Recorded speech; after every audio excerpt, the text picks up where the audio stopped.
Tim Quick Response Gabungan TNI Angkatan Laut Kodaeral 6 melakukan operasi penyergapan dengan menggagalkan pendistribusian bahan bakar minyak jenis solar ilegal yang diduga kuat merupakan bagian dari jaringan sindikat BBM. Penyergapan dilakukan di perairan Makassar dan kawasan pergudangan Tamalan Rea, Kota Makassar. Petugas mendapati aktivitas ilegal berupa pemindahan solar dari mobil tangki ke kapal muatan minyak jenis Self-Propelled Oil Barge atau SPOB yang dilakukan secara sembunyi-sembunyi. Dalam operasi ini, TNI AL mengamankan aset bernilai miliaran rupiah berupa 2 unit kapal SPOB serta 7 unit mobil tangki dengan kapasitas beragam. Total muatan solar ilegal yang disita mencapai sekitar 106 kiloliter tanpa dilengkapi dokumen resmi pelayaran maupun niaga. Barang bukti ini diduga kuat akan dibawa keluar dari Sulawesi Selatan untuk menggunakan jalur laut.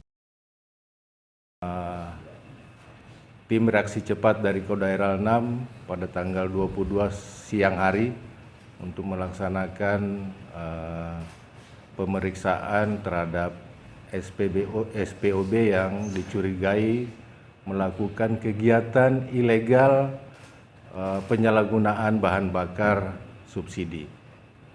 Sehingga pada sore hari tanggal 22 Februari dilaksanakan pemeriksaan terhadap 2 SPBU ini dan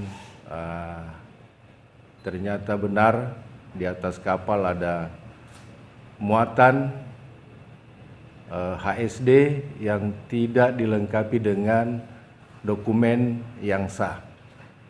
Seluruh barang bukti saat ini telah diamankan di markas Kodaeral 6 dengan terpasang garis polisi militer TNI Angkatan Laut, mulai dari 2 kapal pengangkut minyak di dermaga Fasharkan, Makassar.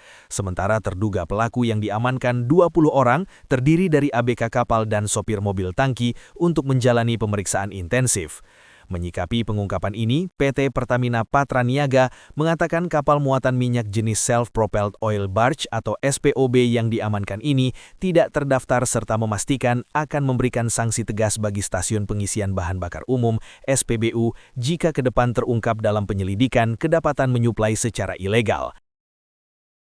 Ya tentunya dari hasil penyelidikan nanti kan apabila ada penyaluran yang salah misalkan dari SPBU-nya yang salah melakukan penyaluran, ya kita berkomitmen akan memberikan sanksi. SPOB-nya akan dikenakan sanksi juga, atau seperti apa? SPBU-nya belum ya. Kalau misalkan dugaannya itu berasal dari SPBU seperti yang disampaikan tadi. Mungkin dari Pertamina itu. Lokasi tujuan penyelundupan dan sumber saat ini masih dalam penyelidikan. Sementara para pelaku bersama barang bukti selanjutnya akan dilimpahkan ke Polda Sulsel untuk kepentingan penyelidikan lebih lanjut. Para pelaku diduga melakukan pelanggaran pelayaran, kapal tanpa surat persetujuan berlayar, dan kapal tanpa sijil, dan penyalahgunaan pengangkutan dan niaga BBM subsidi. Ilham Syam, Fajar TV, melaporkan.